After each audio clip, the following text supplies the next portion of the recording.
Hello everyone. Welcome to another session of Tales webinar. It's been long. I haven't done this webinar because I was in Masai Mara and now I am back. So today we have a very special guest who is a wildlife photographer and a post-processing mentor by profession. Let me add Mr. Anupam Thombre to the screen. Hey Anupam. Hi. Good How are evening. you? Good morning. Good evening. Welcome to the show. Yes. Yeah, so you can start with a small introduction about yourself. Okay. Good morning, good afternoon, and good evening to all the guests from different parts of the world, to the viewers of Paws and Trails, and to all my friends who are watching out there. My name is Anupam Thombre, and I'm based out of India. To start with, I'm a wildlife photographer. I do this for full time, and I have been into wildlife photography for past 2 years now, dedicatedly. Um, I thank a lot to Paws and Trails, to Hermes sir, to Nisha ma'am, uh, for inviting me to this beautiful opportunity on live, and to give me an opportunity to present what I do in front of you. Uh, uh, I have been into wild for past 2 years dedicatedly now. This is what I do full time. I teach, and I love giving out knowledge to whoever who comes to me and seeks information and tips, and I'm always eager to do that. Thank you so much. Thank you for joining us again. So let's start with the presentation. What do you say? Yes, sure. Okay.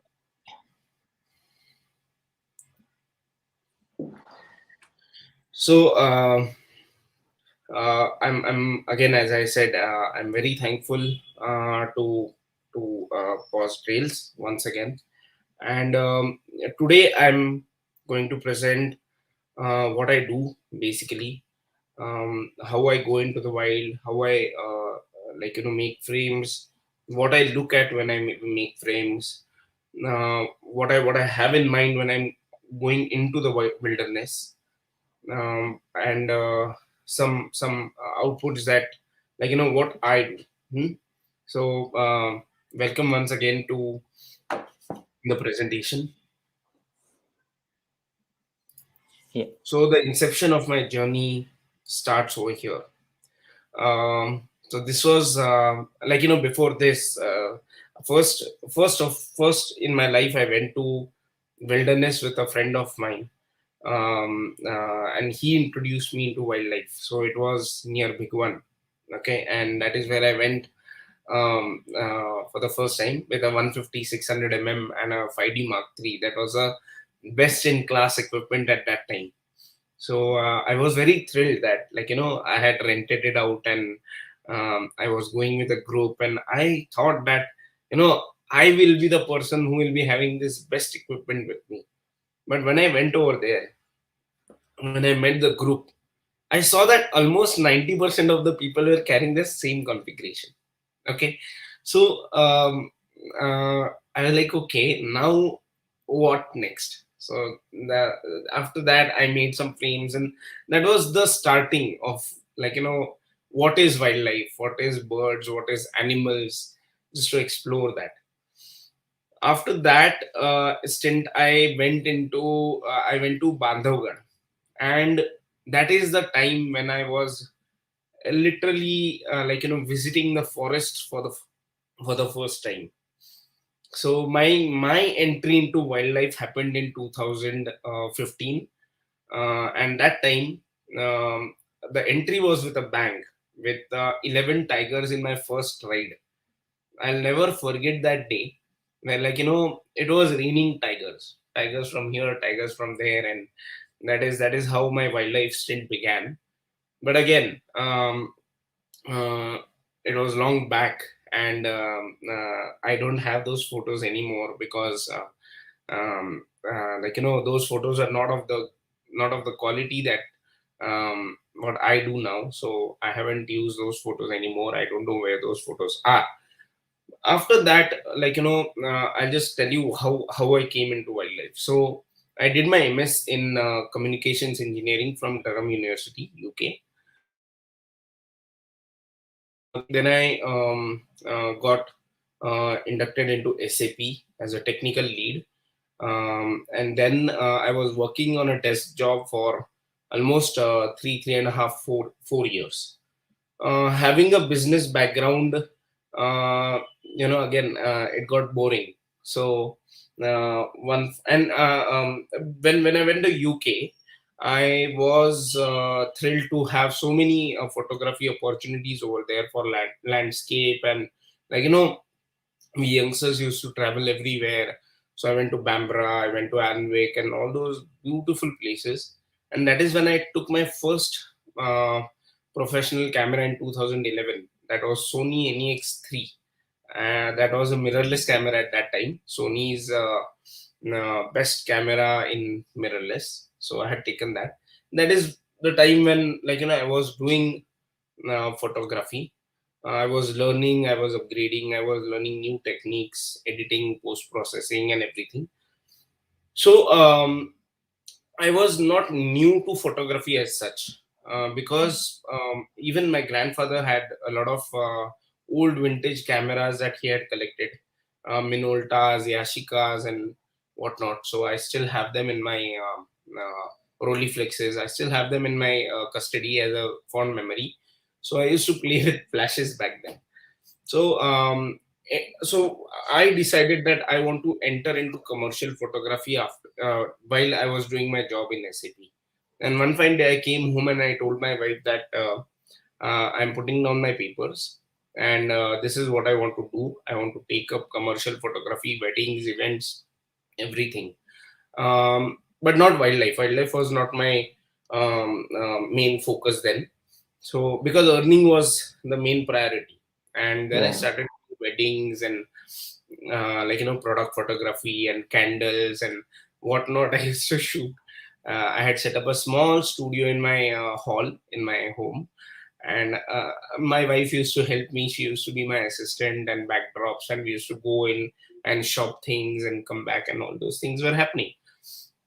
Slowly, that thing took over, and I upgraded my gear. I upgraded. I had a Sony A77 Mark II at that time, the best, again, DSLR, mirrorless, what you want to call, from Sony. But then I thought that that is not good enough for commercial shoots. Then I went in for Nikon D810 with a 70-200 lens, f2.8, and a macro lens, and I remember that. And then I went into Sigma 1.4. So slowly, gradually, I started upgrading. Then I went in for Nikon D850. That is the best DSLR that they have in the full frame capacity at the moment. Um, so I upgraded to that. I was doing weddings. I almost clock around 600, 650 weddings till now. Almost Hmm. 1,000 plus product shoots. And then That's a big number.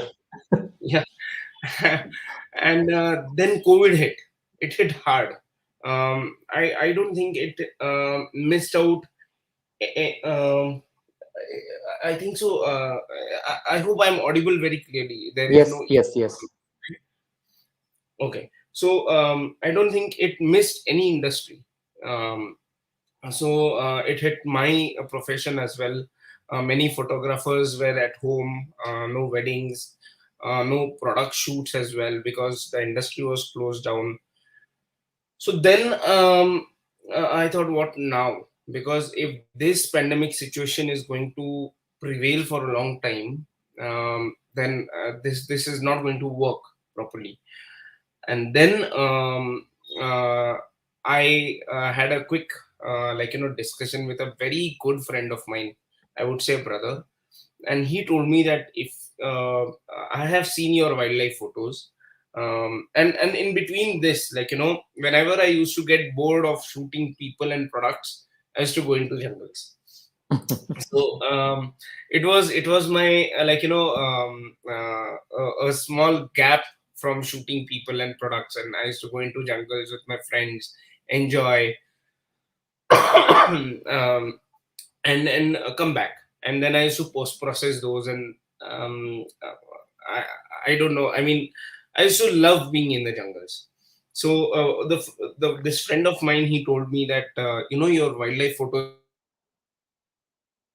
are very good, why don't you start doing wildlife as a profession? And since you are in this photography industry for quite a long time, um, uh, you know editing, so uh, try this out. I said, okay, fine, let's see how it goes. And then he said, if you want to enter into wildlife, there is a huge competition, so better enter with a bang. So now all this was very new for me, going into wildlife as a full-time professional. So then I upgraded my gear. I was not I was working with So D850, and then I uh, upgrade. I was working with D850, and I used to take this friend's 200 500 um, with into the jungles. But then having this D850, which I was using with my commercial shoots, taking into jungles, it started taking a toll on the quality of the photos. Okay, because I cannot use the same body in the rugged conditions as well as in studio. It started collecting dust and all.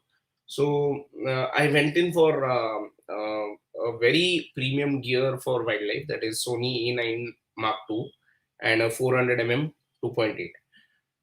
Now that is a time when these shots were taken with that D810 and 200 500 and after this my journey started into actual wildlife. So again, these were the kind of photos I was doing with before entering into it full time. And then in between, Masai Mara happened. So again, this was a big opportunity for me, where I had gone to Masai Mara for 4 days, and I had taken a 400 f2.8 on rent from Primes and Zooms, and this was altogether a different experience because I had not experienced the Indian jungles, um, in and out, and directly going to Masai Mara was a huge phenomenal shift. A cultural shock that I got, that, oh great, oh, so this is wildlife. So during this trip I got to see Tira. I got some phenomenal shots. I got this lioness on tree. I came back and I went back to my commercial shoots, and then this lockdown happened. So this is how I actually entered into wildlife, through Masai Mara as well. And this was my first international media coverage in Daily Mirror, where this lioness was sitting on the tree, and one fine day I got a message from Daily Mirror that we like this image and we would like to use it. So uh, I was on cloud nine because I never had this kind of an exposure in my life. So it came in Daily Mirror, and even my parents were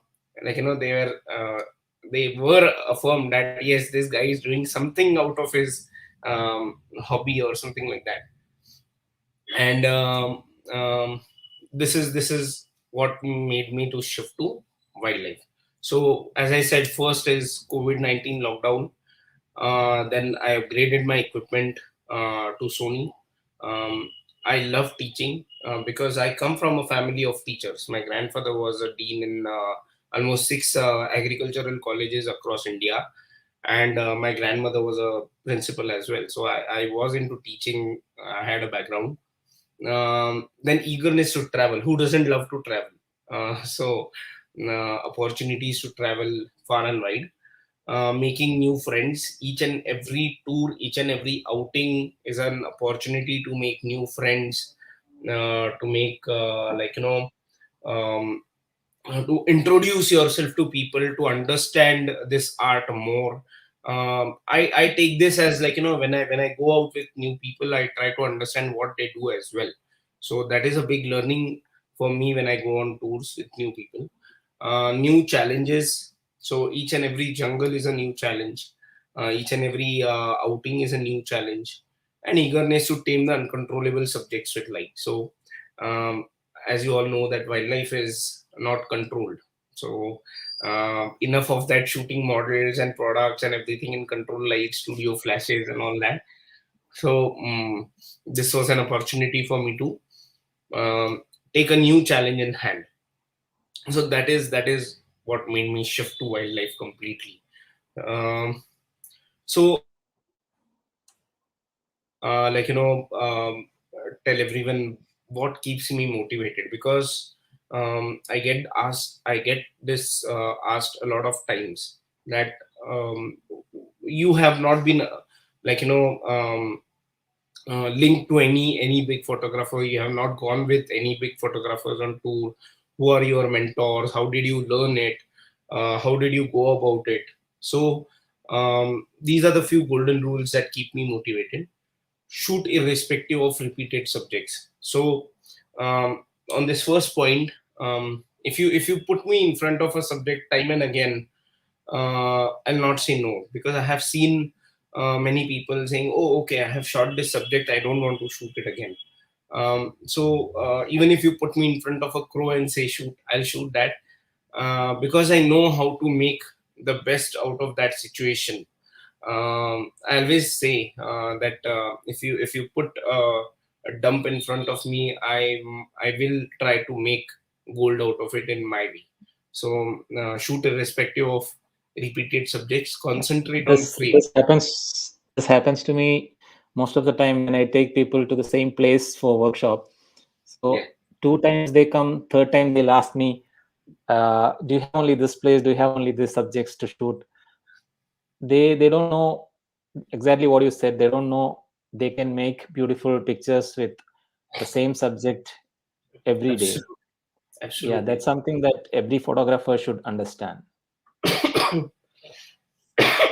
So basically, I completely agree with you that when you go in a jungle, like it is a gamble, first of all, and whatever comes in front of you is by your fate. So come what may, try to make a golden opportunity to shoot that and make something new out of it from your pastime. So very recently, I have just an example that I just came back from Bharatpur a few days back. And we were sitting in that area where fishing happens, and my students were sitting somewhere around, doing some fishing shots and all. Even Sudhir sir was sitting next to me, Sudhir Shivram sir, and I saw this beautiful stork coming down from the porch and, doing its flying thingy around, on the Mhm. pond and going back and skimming around. So I was shooting this stork, okay, and a friend of mine came and said, यार क्या बगुला खींच रहा है यार, बार बार ये क्या खींच रहा है, चल फिशिंग शॉट्स निकालते हैं उधर जाके. So I was like, wait, let me shoot it first. I have something in mind, and then we'll go. So I have that shot in the gallery. I'll show it to you. Um, but that got a lot of laurels and applaud, because the way I presented it later. So the first thing is shoot irrespective of repeated subjects. The second one is concentrate on frames, irrespective of subject. There are a lot of perspectives that you can try out in the wild. So you have to make sure that the frame is unique every time. So this monkey that you see just in this slide, I was in Chopta, and we are having coffee and breakfast there, and I saw this fellow sitting on this rock in front of that small dhaba. So while going, everyone was in a hurry. I just picked up my camera and shot this guy. And I came back and I processed this image. So um, um, this is a way I'll try to present it this time. Next time I get a nice monkey, I might present it in some other way. So concentrate on frames, try unique perspectives. That is what keeps me motivated. Keep on experimenting and keep on trying different things, even during the shooting time on field and in my digital darkroom. So that is how I try to do it. Okay, experimentation with light. So I try to play with light a lot. That is what I feel. And I as well try to modify this light in the digital darkroom slightly.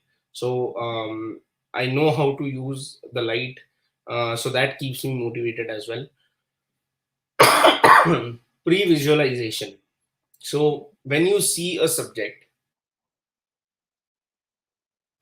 try to see what you can make out of it in your in your final presentation when you're putting it on social media. So when I go on tours, a lot of people are shooting the same subject, probably from hardly different angles. So I always try to make sure that I visualize my shots before I do them. When I see a tiger coming head on, and when I pick up my camera to my eye, my final image, post processed image, is ready in my head before I click the shutter. So that is what I do. That is very hard to do in the starting, but as and how you go on field, keep on doing this repetitively, you'll start understanding the game of pre-visualization. It's a game Yeah. of patience and perseverance, and and then create a story wherever possible. That is what everybody does, everybody tries to do. And nowadays, uh, basically what happens is that wildlife is not restricted to portrait shots. So you see an animal or you see a bird sitting on a perch, you take a portrait shot and you go ahead. That is not what is wildlife nowadays. It is all about story, it is all about uniqueness, it is all about post processing, it is all about different species, different habitats, backgrounds, foregrounds, eye level shot, bird eye shots, and whatnot. N number of things that you have to take care if you have to Yeah. shine. So story is one of them. So if I try to capture as many stories wherever possible. That is what I do. And learning new things whenever and wherever possible. So as I said, whenever I go uh, on field with even my students, I try to learn new things.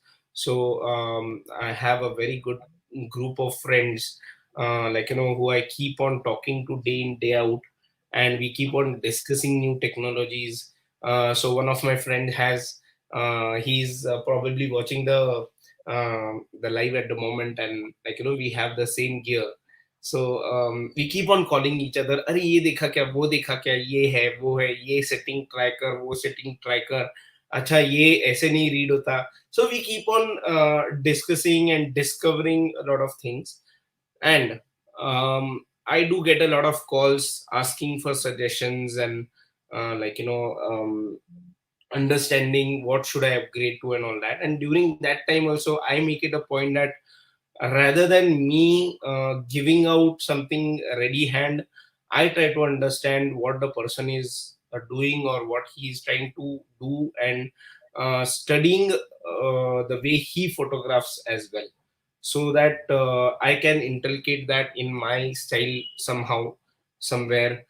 So that is learning new things wherever and whenever possible. So that happens through a lot of ways, sitting together, and talking on call, on Yeah. trips, sessions like these. So whenever I teach as well, so people come up with, "Acha sir, आपने ये try किया है क्या कभी? ये मैं ऐसे करता था." And I'm like, "Oh, this is one more way of doing it. Probably let me try." So Mm. it's a complete exchange of knowledge each and every time. So that is that. These are some tips as to what keep me motivated, and which may help upcoming um, professionals, or like hobby enthusiasts, um, to go ahead with this new year. So from now on, I have this gallery that I want to demonstrate. I in this session, I don't want to give out, or I generally don't give out much of jargons that use this setting, or this is what I do. I would probably tell stories and experiences behind each shot, and during that time, if I feel that okay, I'll what setting I use or how I did it, I'll tell it. Yeah. So this was from my recent very very recent trip to Chopta, when we were actually talking about this session. Yeah. And and only because of self motivation and motivation from my friends to climb that 13,000 feet onto Tungnath. So these are some very rare species of birds that you get at that altitudes, the snow partridge and the Himalayan monal. Um, so I have acute acrophobia. I cannot stand like depths. I cannot see down from valleys, and it shakes me up from inside. In spite of that, expanding my capabilities, I did this trek for the first time. Last time I had gone halfway, but this time we went all up. And because I was given this challenge by a very good friend that we have to go up and we have to shoot this snow partridge. So the biggest challenge of shooting anything in snow is the exposure. Okay, so whenever you're shooting something in snow, you always have to overexpose that subject, so that your snow comes out beautiful, it comes out pure white, and your subject also, like gets a good amount of contrast. So Yeah. these are the points that um, that one has to understand when shooting in snow. uh, I was lying along all my participants, all my friends in that snow and shooting this. I don't know wherever the snow has gone inside my lens, inside on my body. My equipment was literally buried in the snow.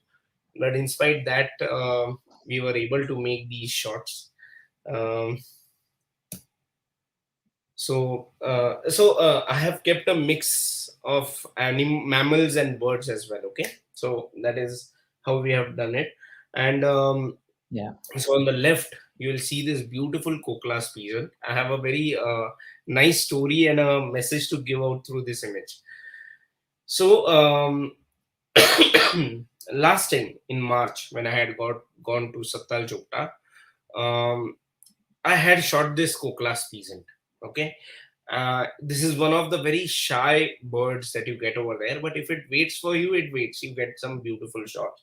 And I had got these shots. But what happened during that time was I was carrying only two cards that were 64 GB. Only two cards. And that camera, that was A9. Okay, so A9 Mark II. And that used to shoot with blazing speeds of 20 frames per second.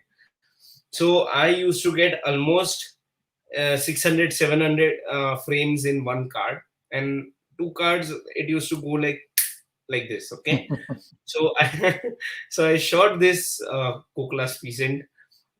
We got some other beautiful birds as well. I got a rose finch as well, a pink brown rose finch and everything.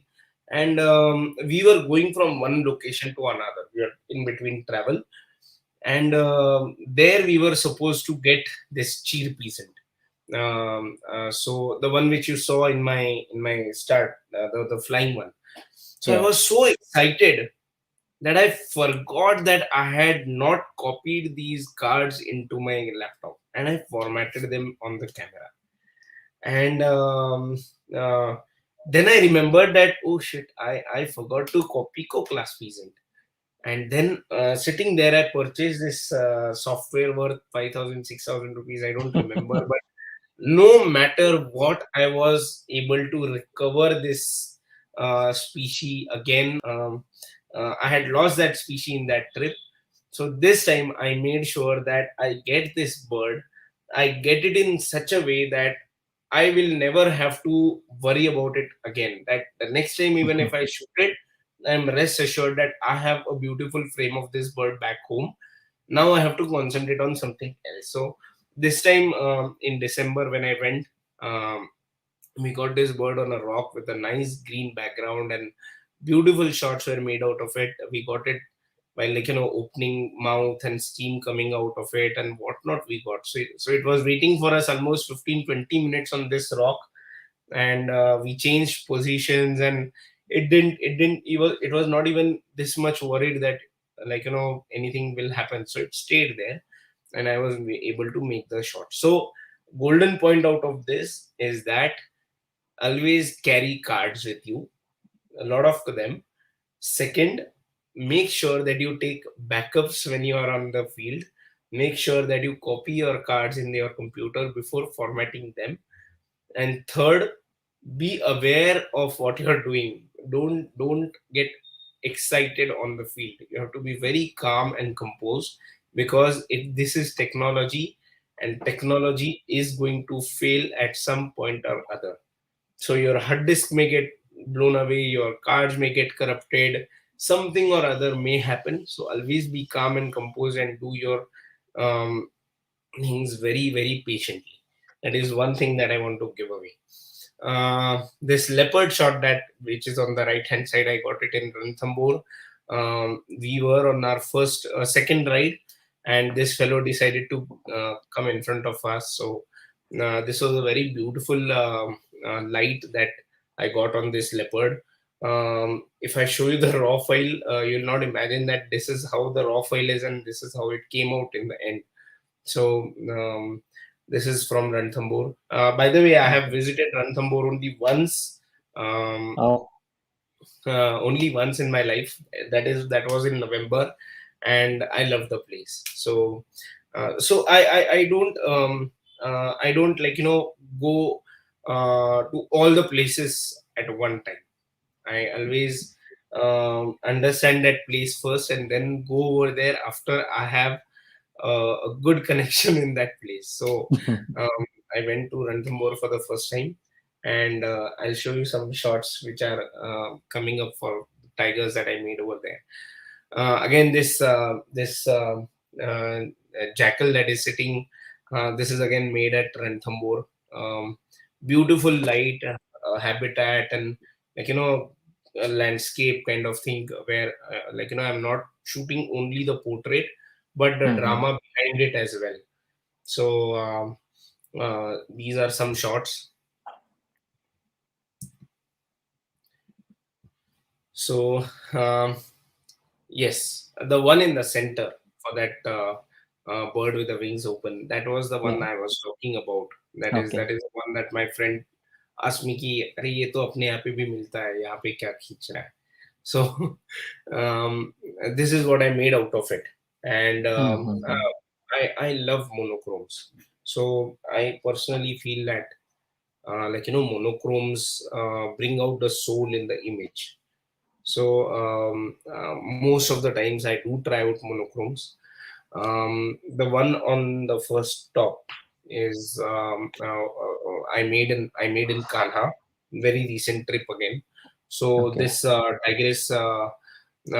This is Bahadur, by the way. So he decided to come head on, and many people asked me, was I lying down on the ground, or, like, was I on the ground or something like that. But as I said, when I go to a park for the first time, I make sure that I have good a connection over there. I have good guides. I have a person over there who will go with me in the park.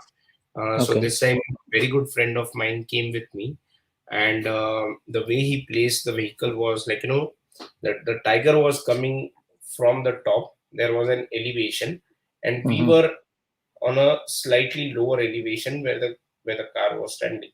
So that is how I was able to make this pure ground Yeah. level shot, where the tiger appears larger than life kind of frame. And this guy in the left bottom, this was Masai Mara. This is a typical Masai lion. There is a nice story. Many people ask me, when are you going to Gir? So I I always say that, after shooting Masai lions, even for once, now I don't have the feeling of going to Gir. Not that I want to say anything which I don't want to say, but the grandeur of those Masai lions is something different. I haven't still gone to Gir. So this guy is from Masai Mara. There is this shot of the tiger eyes at the bottom, center bottom. Yeah. Um, one thing that I wanted to tell to all the viewers is that when uh, when you have apples, try to make the best dish out of it. So don't try to find out options. So I'll explain what I want to say. I always carry only one lens with me. That is 400 mm 2.8.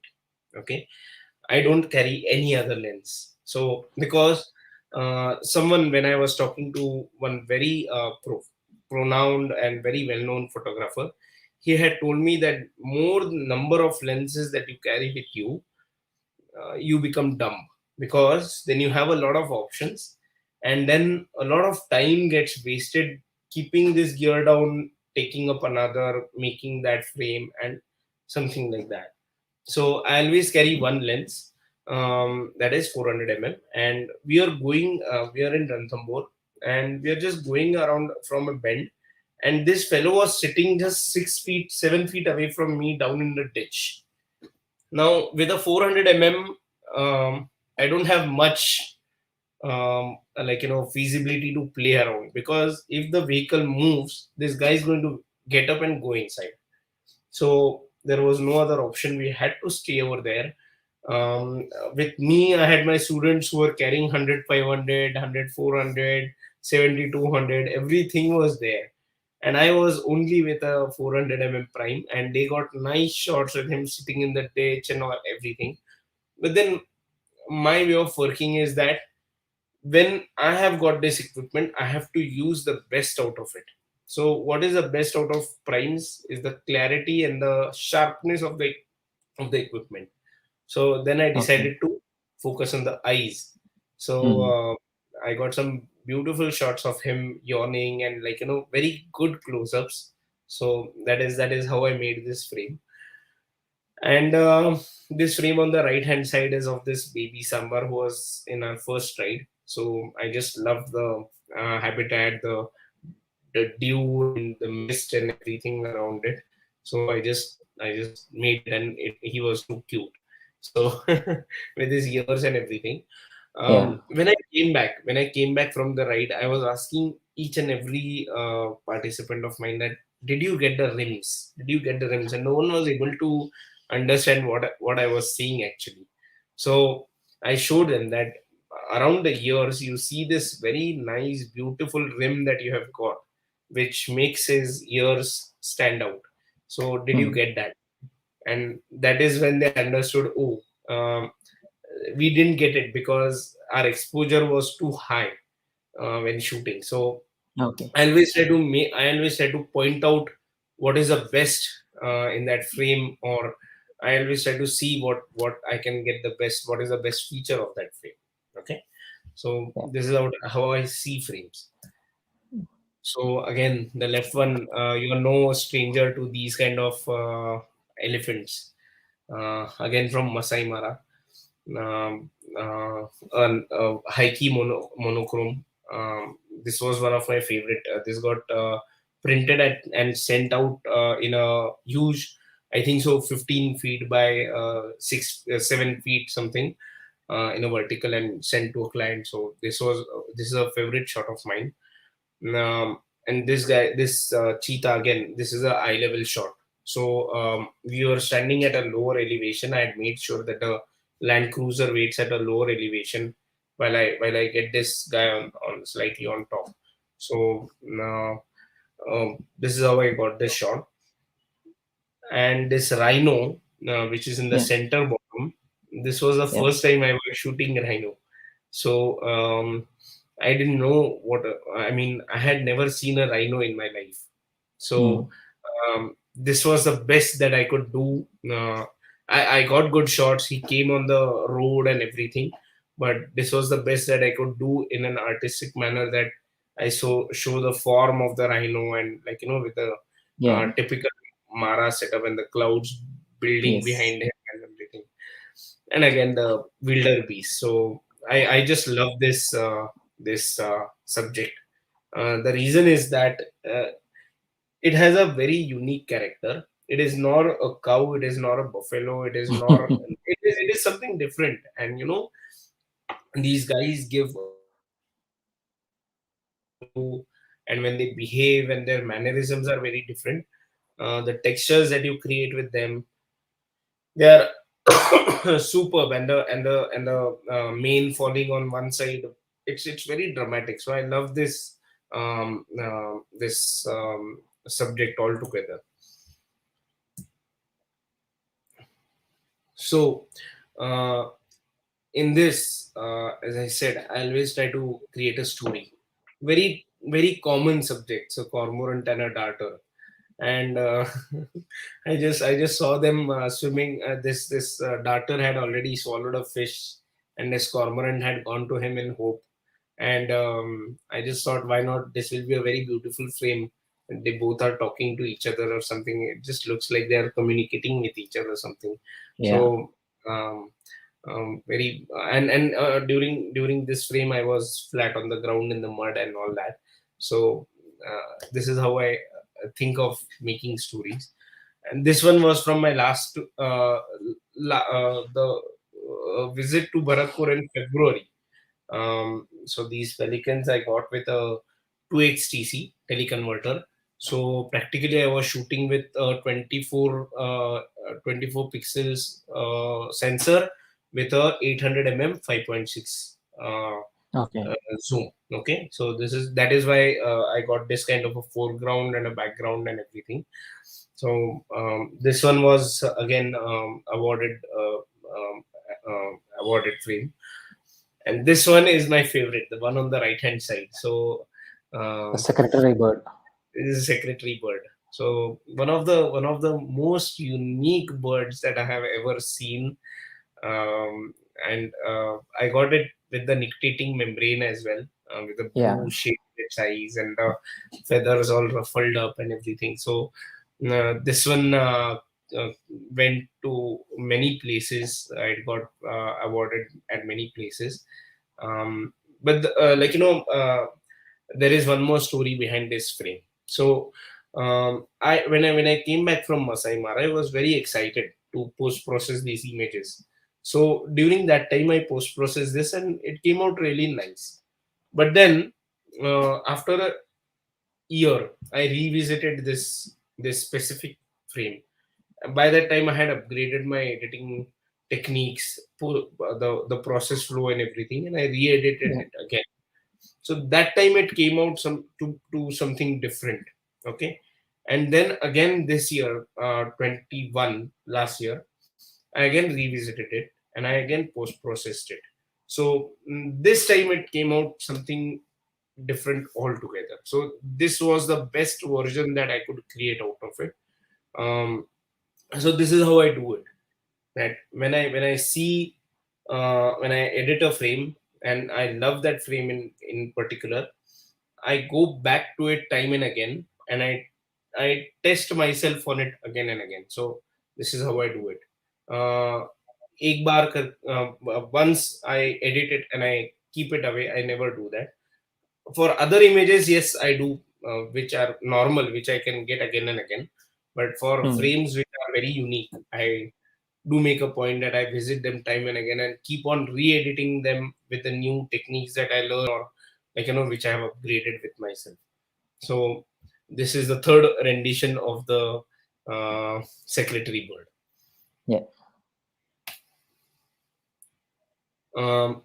With this one, the one on the right most, the black bucks. Yeah. This is one of my favorite. This one went again far and wide. This was shot in February, if I'm not wrong. February, no, in October, November, sometime. I don't remember the date. So so this was shot during that time, and this is not a mating season of the black bucks, but still I got an attempt of mating, and again a very clear, nice shot. So this one is my favorite. Um, this one in on the left hand side is a very typical fishing shot of the cormorant in Bharatpur. Uh, Now I most of the times I see that from photographers that the fish is either hooked onto the bill, or it is in the mouth, but very rarely seen a toss. There are some really spectacular images from photographers with a toss, but very rarely I have seen them personally. So my effort is to always project an image which is something uh, unique, or I would say something which is challenging to capture. So this one was made in Bharatpur on my recent trip, and again this is a beautiful portrait of this hippo with a light which I have created during post processing. And this one was created, the crocodile at the bottom was created in Ranthambore. So I love playing with golden light. Of course, the actual composition of this image is not like this. Only for presentation basis, I have cropped it in a way that I could fit it in the grid. Yeah. But I have this with a nice Ranthambore feel in the background and everything. But I just wanted to show this because the way I have bought out the details and the highlights and the shadows, and using the process flow. So I'm going to talk about it a little ahead, what I actually do. So again, this one is one of my favorite shots of this black buck fighting with each other. So it was the second last day of me coming out of the park, and it was sunset. So I was actually expecting that these guys just do a standoff and go away, but they actually ended up fighting hardly 20-25 feet away from me, which this is an uncropped frame. They were perfectly fit in my frame. So that is how I got this shot, and I enhanced this using the process flow that I do in post processing. um this one, this flying crested kingfisher. So very rarely I present any shots of birds which are sitting. So I'm not a portrait kind of a guy for birds. I always try to attempt flight shots.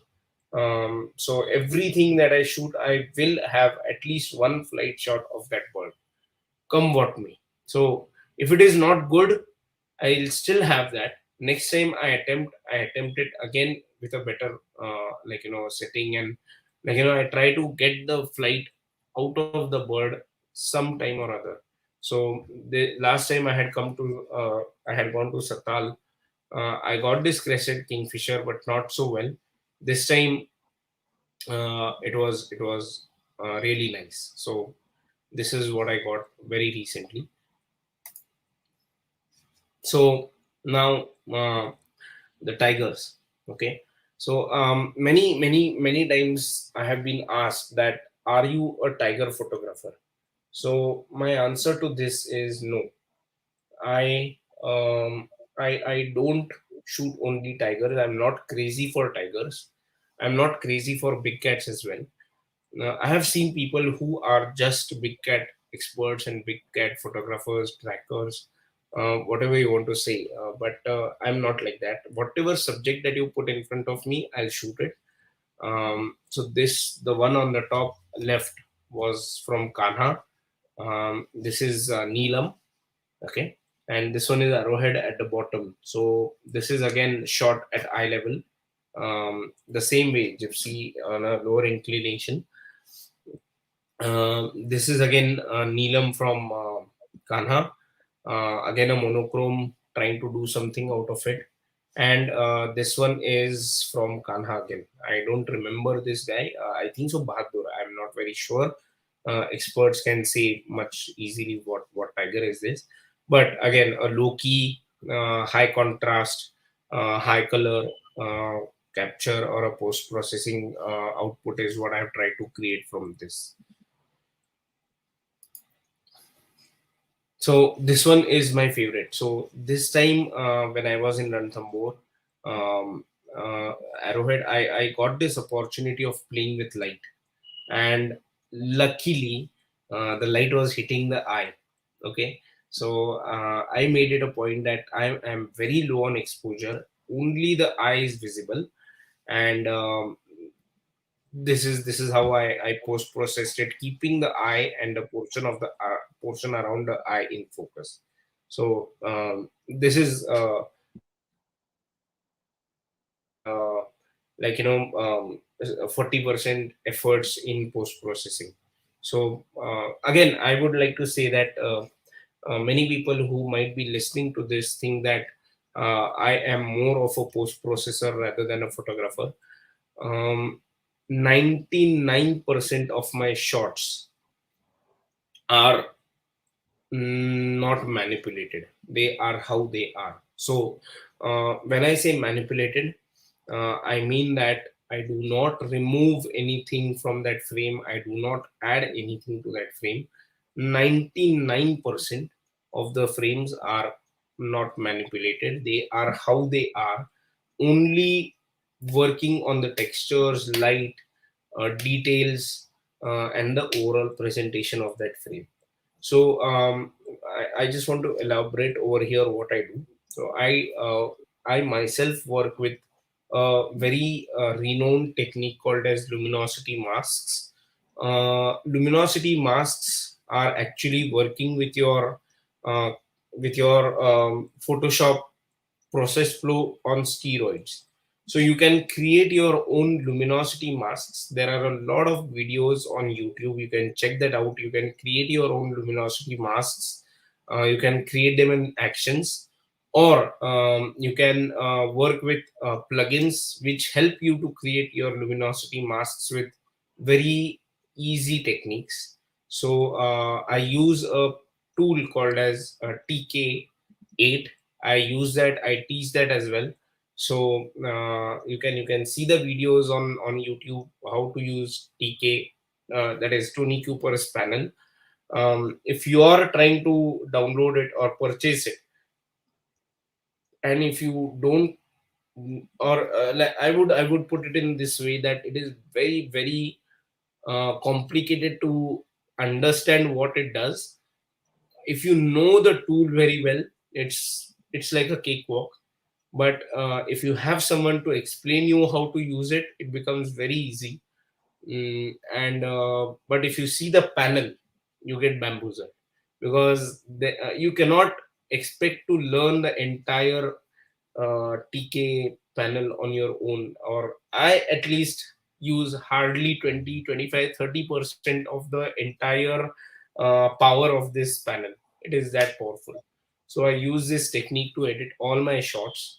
I work with luminosities. What is luminosity? Basically, it is nothing but um, levels of your brightness. So level of your highlights and shadows, and you segregate your highlights and shadows in different ways, and you can bring out the details in the textures and like that. Okay, So this is how I work with all my images. Again, some big cats. Now, I get this question asked a lot. What do you like to shoot a lot? Tigers or lions? Many people say that tigers are more magnificent than lions, and tigers have their own charm, and lions are lazy and whatnot. But if you ask me, I personally feel that, like, I love to shoot lions more because they have their own characteristic. They have a lot of textures to work around, the mane and the face and the beard and all that, and they are very gentle creatures. If they're sitting, they'll give you a lot of nice time to play around. Like, they'll allow you to approach. Tigers are always on the move unless and until they are a roadblock. They're always on the move, and it becomes a bit tricky to find a tiger. But lions, you see them like they are sitting here and there and there and there, and you just go on the road and you'll see a mating pair, and you'll see a lion lying down, and you'll see a pride, and it's very beautiful to spot lions as well. Even I'm a So lion fan. yeah, is it so? Yeah. Next time I come to Mara, definitely will plan out and go on the field together. Yeah, sure. So this was again from 2019. The lions which you see, again, post process time and again, testing out new techniques, testing out new ways of processing them, bringing out the best out of each and every image time and again. So revisiting the image again and again is what I do. I'll say Kanha. This was my first, perfect marking shot, the one on the top left. Perfect marking shot that I got with a flameman. So this time I was very lucky in Kana, and the left, the center one on the tiger is a normal shot, I would say, but on the right one, uh, I got this with a lot of luck. So where my gypsy was standing, I was able to make this shot very nicely. Mm, and the last few slides of some habitat shots and portraits and something like that. So this one again is from Sattal, slaty red parakeet with a flower in the mouth. One very beautiful frame that I got. The one on the right top is the snow partridges in their habitat.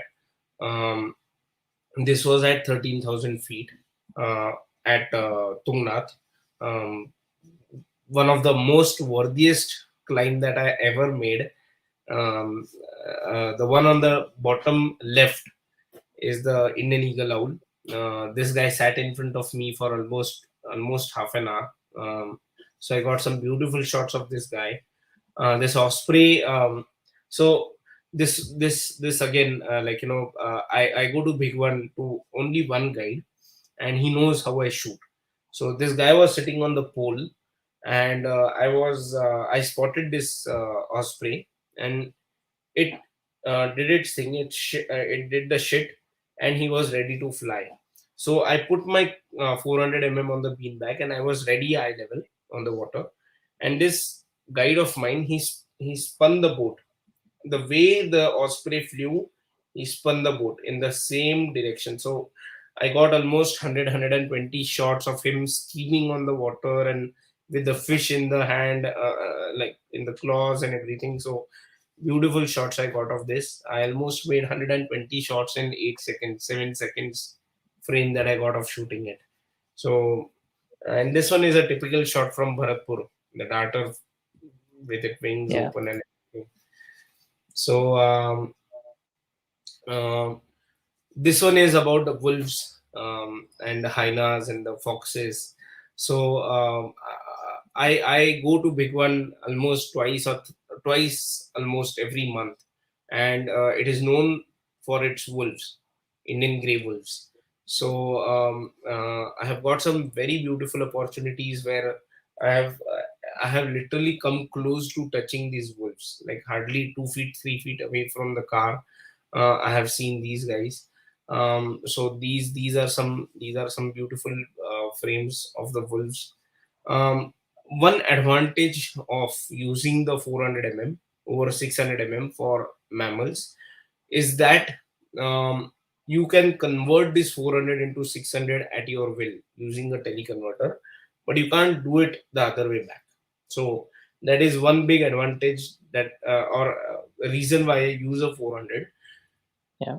And secondly, when I chose my gear, I always kept one aim in my mind that when I go to Masai Mara, I want to shoot the cheetah behind the gazelle with all its legs up in the air. So I want speed, I want resolution, I want details, I want everything. So that is how I chose my gear. That I should not be too far, I should not be too close.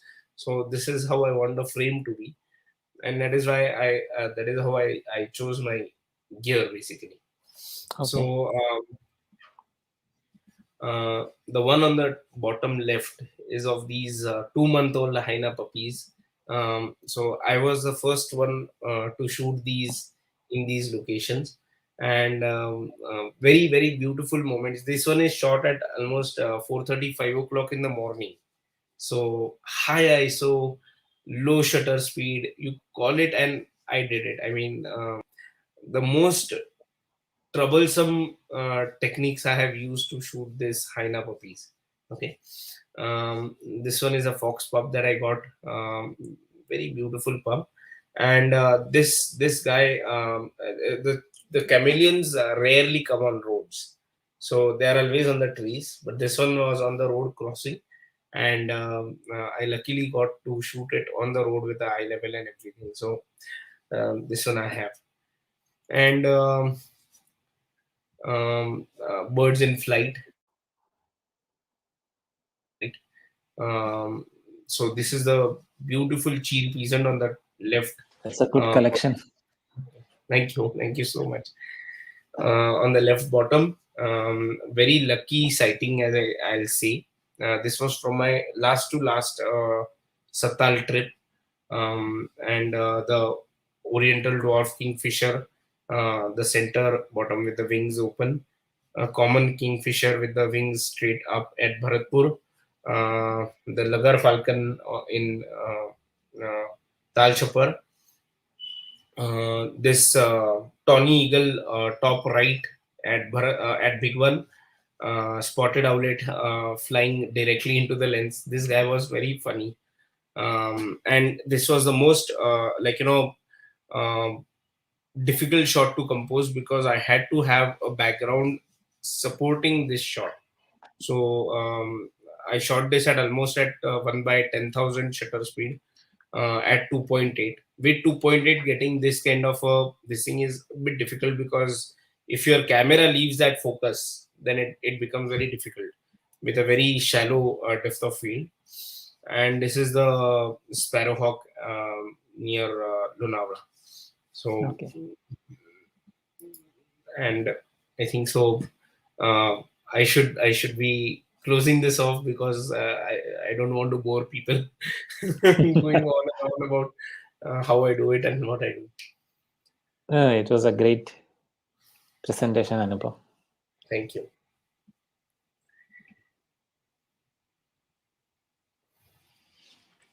We have got a lot of comments.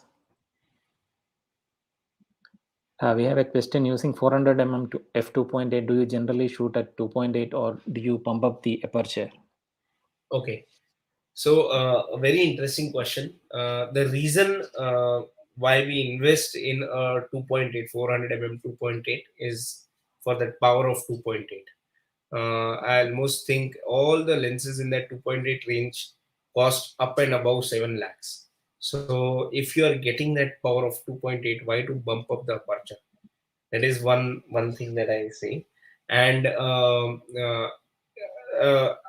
I have seen a lot of photographers, like, having this thought process that when you shoot anything, everything should be in focus, right from the head, from the nose to the tail or from the head to toe, everything should be in focus. And that is when they work with 7.1, f5.6, 7.1 kind of apertures. Okay. So when you have 2.8, use 2.8. When you don't have 2.8, then I mean, you have the other options of other apertures. But if you have 2.8, you use 2.8, and I do the same. So I always, sometimes I do get criticized that, um, some parts of your bird or your animal are very sharp, and portions at the back are blurred out. But I like it this way. Otherwise, there is no depth in the field. Okay, or there is no dimension to that subject. If everything is in focus, then that becomes very, like, I would say, uh, blunt, or very unartistic to look at. So I use that to Okay. point. Another question from Aniket Deshpande.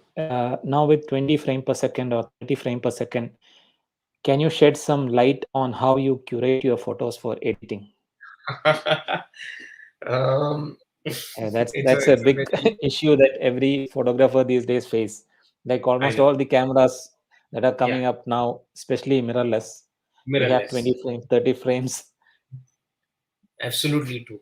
So what I do is, like, I rarely shoot at 30 frames per second, because in A1, 30 frames comes with a compressed setting. So I rarely shoot at 30 seconds. If it is a bird in flight or something very exquisite that I want, then only I go for 30 frames.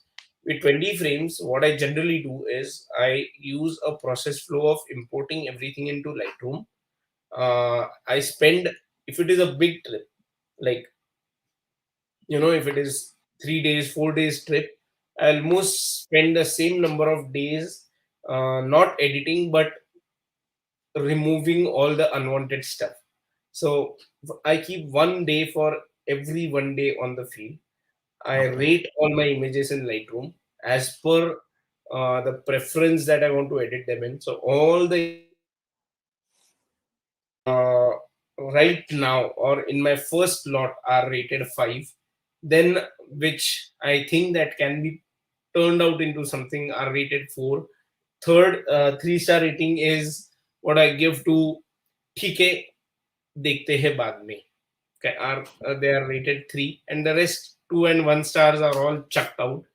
And once I have these 5-star, 4-star, 3-star, I go with the process. I go with the editing. So, um, and this is how I curate all my photos. But trust me, I have almost 20 TB with me, and my entire 20 TB is now exhausted. I am very worried that if I go onto a trip now, where am I going to dump all my upcoming photos? So that's a very unique question, or as I would say, and it's a very common question that I get, that how do you curate so many photos? And then, like, I keep on removing all the old photos. So I have only kept Masai Mara from 2019. Otherwise, all the trips that I have done, only the edited photos are there. Rest, all the raw files and everything, I just chuck off. If I feel that everything is done, I just chuck that off. What is your call on using tripod? Okay, so I very, very, very recently purchased a tripod. Uh, the lens and the camera combination is already very, very lightweight. Okay, Okay. so I very rare, before that, for this entire 1.5 year, I was not using any tripod. Yes, I do use bean bags, um, but very recently, for this Sattal Chokta, I purchased a good tripod, and I have started using it, but I'm still getting the hang of, like, putting that camera on the tripod, on the video head that I have, fluid head, and then pulling out its legs, adjusting it, and doing all those shenanigans. I still am getting the hold of it, but if you ask me, I prefer to shoot handheld rather than a tripod. Okay. What is your Paul Manuran is asking? What is your opinion about photographers and brand loyalty, transition from DSLR and mirrorless. Two questions. Can you please ask the question once again? What Sorry is about your what is your opinion about photographers and brand loyalty? that. Huh. Then Okay. and transition from DSLR to mirrorless. Okay. So talking about brand loyalty, at least I am very loyal to my brand. I'll say that because I would say that transitioning to this current brand that I'm using, I'm able to make the most out of what I have been given with my kit. That is one thing. So uh, I will not say that brand loyalty and everything, like, people make a hype of what they are using and all whatnot. If they are getting what they are using, I think Paul is also using Sony. So I don't want to name the brand, but whatever, if you are getting what you are using out of that brand, be it Nikon, Canon, Sony, Fuji, anything as a brand, whatever, it's good to be loyal to that brand. Okay, I hope I have answered that. And transition from DSLR to mirrorless, it's a very I would say dramatic story that happened with me. um, I always used to think that working with DSLRs is very challenging and a thing of machoism, that a true photographer uses a DSLR. A true photographer uses a pentaprism. A true photographer uses a mirror in his cameras. And all the dumb people use mirrorless because everything comes on the Yeah. viewfinder, and it's small, and it's a thing of uh, dumbness is what I used to feel. And um, however, with developments in technology and reviews and trials and testing, I finally shifted to mirrorless. I do feel that using mirrorless is much more easier, and I would say it has taken out a lot of pain of doing that guesswork of how your photograph would come as compared to DSLR. Mirrorless make things very easy for photographers, and I really salute to people who still use DSLRs and who are making some fabulous shots. So it is very very difficult to use DSLRs and make the best out of your shots. Some splendid mind-boggling shots are done with DSLRs, and I really salute to that. That using that kind of a technology where you are not able to see your exposures, you're working on your exposure meters and everything. So hats off to that. So my transition from DSLR to mirrorless was like this. So I was struggling with it. I didn't want to go to mirrorless, but finally I buckled in and I moved in. Uh, which mode do you generally use? Aperture, shutter, or manual priority? Manual So mode. I use only manual. If you ask me, I teach, but I don't know how to use aperture or what you call aperture and exposure. Shutter. Shutter. Sh- Shutter, yeah. So I don't know program. I don't know these. I know theoretically how it works and everything I know, but if you give me a camera, put in shutter priority or aperture priority, I'll not be able to shoot because um, it is how I have developed my, Practiced. Yeah. yeah. So how I have self learned the camera, that I have to shoot in manual. ISO, shutter speed, and aperture, everything should be in my control, and that is how I want to create my images and low light shots, and how I want to bring out the light. Yeah. Paul is asking, it will be great if you can capsule your post processing workflow. It would be great if I. If you can capsule your post processing workflow. Okay, so my post processing workflow is very easy. Okay, I first prepare my images in Lightroom. As I said, first I curate all my images. all the 5-star rated images are on the highest priority. 4-star are after that. 3-star are looked at least. So when I sit with an image, I only process. This is one thing that I follow to the T. That I only process 4 images a day. Though I have an entire day to me, I don't do anything. Okay, I don't work anywhere. I work for myself. I post process my images. I teach, and that is what I do for the entire day. So I only post process 4 images. When I open my images in my Lightroom, I prepare my image as to um, uh, exposure, highlight, shadows, uh, uh, lens corrections, calibration, and the bottom. And then I work with the temperature. I open the images in my Photoshop, and then I start working with my TK8 panel. First, I look at the exposures. I look at selective exposures. I bring out the highlights. I push shadows, and it's like I'll tell you, um, it's like doing ballet in a studio with Yeah. nobody watching you. So I waltz around everywhere. I touch each and every aspect. I work with colors. I work with the backgrounds. I try to see if my backgrounds are without any noise. So there are 3-4 different ways I reduce noise. So to explain everything in words is a bit difficult. I have some videos on YouTube. I'll definitely try to put 1 or 2 more videos of how I post process in future. Let's see if I get time. Yeah. I'll do that. Sure. So that's all the question we have so far. Thank you. Thank you, Anupam. It was a wonderful session. Hope to see you soon with another session, maybe on post processing as we discussed. Definitely. Yeah. Thank you so much. Okay. Thank you again.